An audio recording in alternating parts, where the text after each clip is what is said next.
So guys, today it is the Malaysian Grand Prix, and last time out in Singapore, Freddie sealed the victory once again on the final lap, overtaking his teammate Sebastian Vettel into the final part of the track. Once again, another very eventful race in this career mode, and Freddie did overtake Lewis Hamilton in the championship as he finished 4th last time out. That gap is currently 4 points, very close right now, and this championship is going to get very tasty indeed. I can tell you guys that now. Today, however, we are at the Sepang International Circuit. It is one of Freddie's probably worst tracks on the calendar, definitely up there. And I do also have to mention before this video starts, there's a little bit of a glitch with the mod in this episode and also the next episode in Japan. But the most major one is in terms of the tyres. For some odd reason, I only realised this whilst recording the race.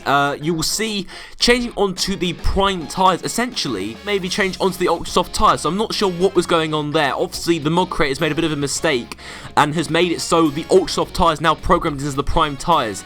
The ultra soft tyres, as you'll probably see in the race, actually gave us a considerable pace advantage. So, but obviously as they're programmed in as ultra soft tyres, the tyre wear is also very high as well. So that's one disadvantage. This glitch does also occur in Japan as well, unfortunately, but it should be bearable. The race is still very good today. Very exciting action once again, as is normally the case in this series. And yes, without further ado, let's get into the qualifying report. It was a qualifying session to forget for Jolyon Palmer as he lined up on the back row in 22nd. A similar story could be said at Sauber for Brazilian Felipe Nasr, who was outshone by his teammate Marcus Ericsson. While Manor took advantage and were pleased with P19 and P20 on a track which didn't favour their car. Danny Kvyat was brought back down to earth and was knocked out in Q1, while Hasif enjoyed another solid session with P11 and P15, and McLaren would have to settle for P12 and P13. Force India had improved pace around Sepang as both cars made it into Q3, and Daniel Ricciardo was absolutely ecstatic as he was able to split the Mercedes cars to P3. Meanwhile, Williams had an average 8 and were hoping to progress through the field in the race. Freddie Gray couldn't find the right balance with his setup and therefore struggled to P15. And it was Lewis Hamilton who was on pole for the Malaysian Grand Prix after a blistering lap time. It was another uphill task for Freddie Gray, but with mixed conditions expected and the strong race pace shown in Singapore, confidence was high. It is time for the Malaysian Grand Prix. Alright, don't be too worried about your grid position. It's a long race ahead. Come on, Freddie. So obviously a disappointing qualifying session yesterday for the Malaysian Grand Prix. Really unable to get the maximum out of the car. Just really struggled all round yesterday. Did Freddie Gray, as the lights are about to go out here for Malaysian Grand Prix. And we are underway, getting off to a very reasonable start. Definitely in comparison to Magnussen on our left-hand side. The cars ahead of us are very much pulling away as we now head down into turn 1. A very long run down to turn 1. Haven't quite maximised that advantage yet. You can see now heading down to turn 1. The cars obviously bunching up here as we go through turns 1 and obviously turns 2, forcing out a McLaren there of Jenson Button as we now head into turn number 2 and almost losing our front wing once again at the back of Felipe Massa, just about slowing down in time. But we have made our way up into P12 now ahead of Carlos Sainz Jr. Ahead of us obviously Felipe Massa and the McLaren of Fernando Alonso. Can we make more moves up the inside? Yes, we do. Overtaking 3 cars there as Nico Rosberg has lost his front wing at the back of Daniel Ricciardo, I believe, in the Red Bull. So Rosberg once again getting caught out in the tricky intermediate conditions. I believe it is supposed to dry out later on. When that will be, that is another question. Now skipping on later on into lap 1, the back straight here in Malaysia, from the penultimate corner to the final corner. This will probably be quite a popular overtaking spot throughout the Grand Prix. We can see ahead actually quite a few cars battling it out. Ricciardo and Freddie actually losing a bit of their end plate because Verstappen broke so early as he was trying to overtake Nico Hülkenberg. Now on the straight here, all the cars getting caught up. Ricciardo getting squeezed out or boxed in there by his teammate Verstappen, being forced to slow down. Freddie taking full advantage of that, and now he's lining up a move on Max Verstappen as we approach turn 1. Hopefully we'll now be up into P5. Looks as if we have still 5th position. There we go, ahead of both Red Bull cars. And now it is the Force India of Nico Hülkenberg having a very strong race so far as we see it turn 1. A red front wing there. Is that Sebastian Vettel's front wing? We're not quite sure yet. I suppose we'll find out in a second. But first off, the focus is all on Nico Hülkenberg. Can we overtake him now as we enter the beginning of sector 2? And that is Sebastian Vettel indeed, who has lost his front wing as we obviously do overtake Hulkenberg up the inside, but Sebastian Vettel, not sure who he made contact with him, might have been Lewis Hamilton. Obviously we're going to find out at some point, but Vettel losing his front wing and already on the back foot in this Malaysian Grand Prix. Very, very unfortunate for him, but now into lap 3, we are on the back of the Williams car of Valtteri Bottas. Bottas definitely recently has certainly picked himself up, despite last time out in Singapore getting very unlucky towards the end. Bottas has certainly picked up the pace and is really now ahead of his teammate Felipe Massa in terms of pace, setting purple sector times as we dive one up the inside of Valtteri Bottas into turn 4, now into sector 2, and the next car on our hit list is indeed the Mercedes of Lewis Hamilton. The rain is due to stop in around 10 minutes, but the intermediate tyres will not last that long, so box in this lap. So it seems like our team, the Ferrari team, want us to pit in on this lap for a new set of intermediate tyres. Not much else happened in that first stint.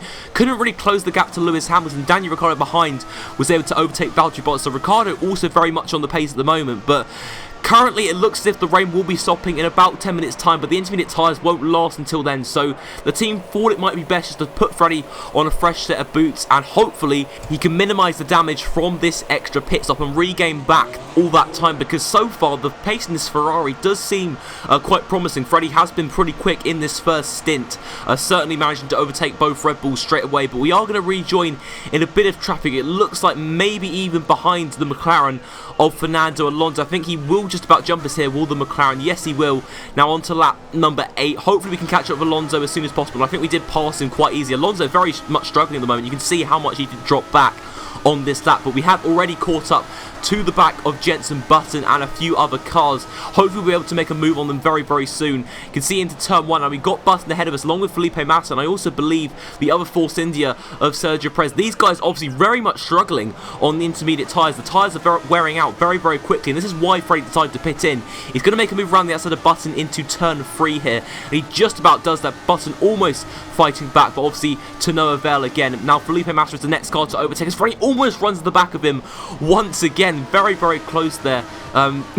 Nail-biting stuff there as Freddie almost loses his front wing, but thankfully he lives to fight another day as we are going to make a move now round the outside of Felipe Massa. What a move that was. Brilliant stuff there. Felipe Massa quite clearly struggling with the tyre wear on these intermediate tyres right now, as are quite a few of the other cars in this race right now. But the next car up is Sergio Perez, and we have caught up to him here further towards the end of the lap, now heading down into the final part of the track, towards the penultimate corner now. Can we perhaps make a move around the outside of Perez here? Yes, we are.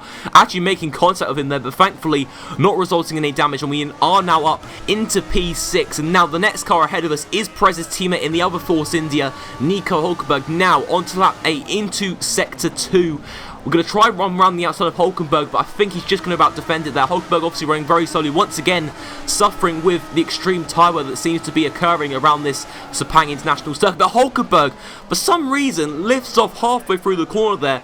Freddie arguably running very close to the back of Hulkenberg's car, but once again another front wing loss and another unnecessary pit stop it will seem.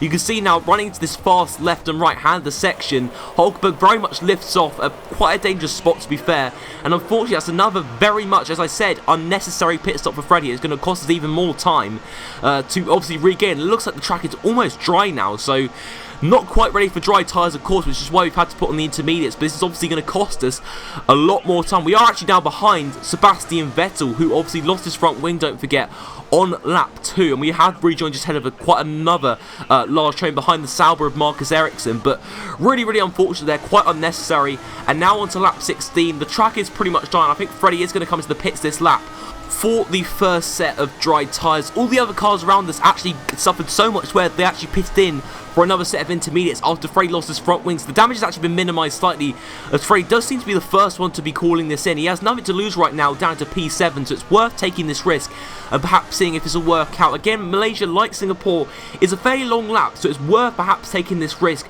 putting on a set of dry tyres and seeing where it will take us. Freddie did select the prime tyres for this stint, but a little glitch to the mod, guys. For some reason, the ultra soft tyres around this track and also for Japan, for some reason, have been programmed in as the ultra soft tyres, which is really, really odd. And this is only for the prime tyres, by the way. The option tyres are still normal around Malaysia. They're still the white-walled medium tyres, but I only realised this at the time. So currently, we're on the ultra soft tyres, which have been programmed in for some reason on this track as the prime tyres, which is very strange to say the least, but that does mean that we're going to have a super pace advantage here unintentionally, but for some reason, look at this. On lap 17, getting absolutely no turning still, while the track is still virtually dry, so perhaps there is still a few wet patches around that we need to be extra careful of. But I've mentioned about the ultra soft tyres, guys. I don't know why they've been programmed as the prime tyres around Malaysia, but they still give us the same pace advantage. Obviously, we now have selected the option tyres for the next stint.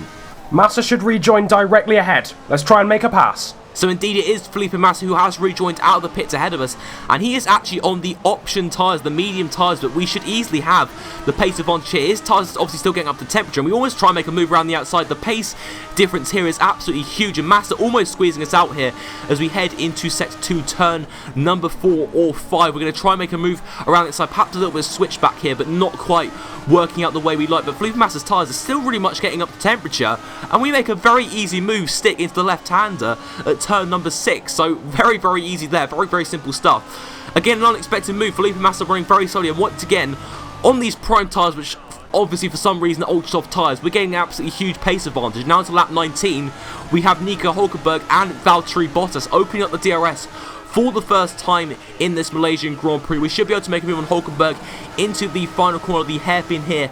Can we make the move on the inside? Yes, we can.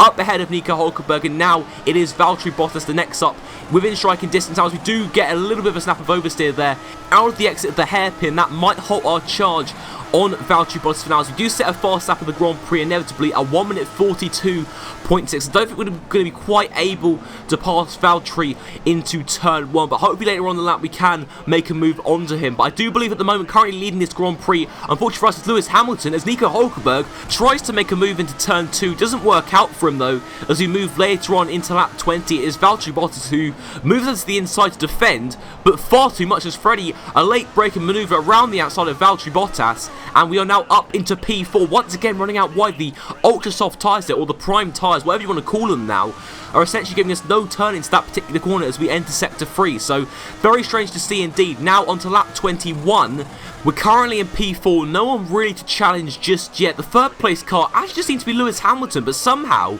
he's 41 seconds up the road. Okay, so Lewis Hamilton is out with a brake failure. So this is a huge opportunity here for Freddie Gray to try and further increase his championship lead. We set another fastest lap, a 1 minute 42.4. Potentially the prime tyres, we're going to call them, are still holding up very well. Now another fast lap onto lap 23 as the track is pretty much bone dry now. We set a 1 minute 40.7, but looking there, the tyres are pretty worn as we go into turn 1, getting an absolutely huge slide there. Absolutely unable to turn. The rear keeps on stepping out for some odd reason. The tyres are gone. We need to pit in one more time. We are very much unable to go to the end of this stint, and it seems like all the other cars will be staying at one extra stop as we do make a spin actually. It's the penultimate corner. These tyres are absolutely gone. They have gone off the cliff. Never thought I'd be using that term, especially in the 2016 season. This is the sort of term you perhaps be hearing in the 2011 season, but look at this.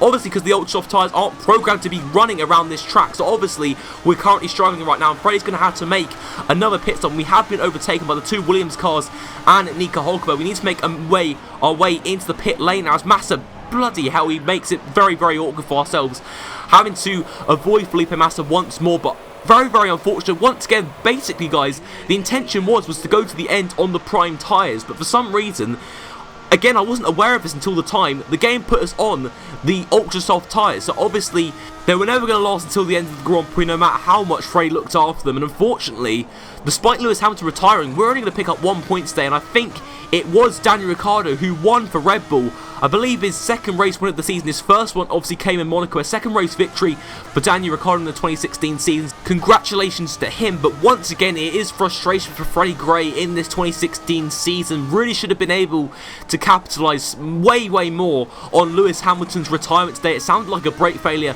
that he suffered as the engineer expressed to us earlier on a few laps ago, but it's just unfortunate once more that we're going to have to settle for just 1 point today. That does allow us to increase our lead, but it's by nothing really, and this championship fight just continues to go on. It could have really been almost out of reach for Hamilton. This could prove to be quite a turning point in the championship if Freddie failing to take advantage of Lewis Hamilton's dismay. So obviously not the result we wanted today, but time to look onwards and upwards. Next one is Suzuka.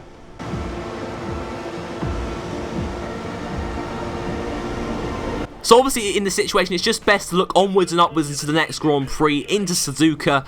And as you can see by the results, Red Bull 1-2, followed by Bottas in 3rd, Hulkenberg 4th, Massa with 5th actually, Rosberg 6th, Vettel 7th, both recovering off losing their front wings in the early stages, with Perez in 8th, Button 9th, and obviously Freddie rounding out the points in P10. Once again, more frustration for Freddie, and as mentioned before, this could prove to be quite crucial in the championship with only 5 races, only 4 races to go now actually. Japan, USA, Brazil and Abu Dhabi. The series has gone so quickly, but it's really counting down now, and that was a huge opportunity there for Freddie to further increase his championship lead to Lewis Hamilton. But anyway, let's look at the championship standings. So in the Drivers' Championship, only one of the top 2 score points, of course that was Freddie, only sealing 1 point in 10th place, so that gap increases only to 5, so it's going to be very tight. A tense road to the end of the season. Sebastian Vettel in 3rd, and I think that top 3 is more or less confirmed. It's just what order Freddie and Lewis will finish in come the end of the season. The other big change, obviously, Ricciardo has leapfrogged himself up into 6th, thanks to his win today, with Verstappen up into 7th. Bottas now in 8th, obviously his podium immediately sealed today. While in the Constructors, it is Ferrari that's still leading. Obviously, Mercedes did outscore them today. Rosberg scoring 8th for Mercedes, while Ferrari only secured 7 points. One of the other big changes that Red Bull, thanks to their 1-2 today, have now overhauled Williams into 3rd place. Williams now down into 4th. Force India in 5th, finally broken that 100-point barrier after a very strong start to the season.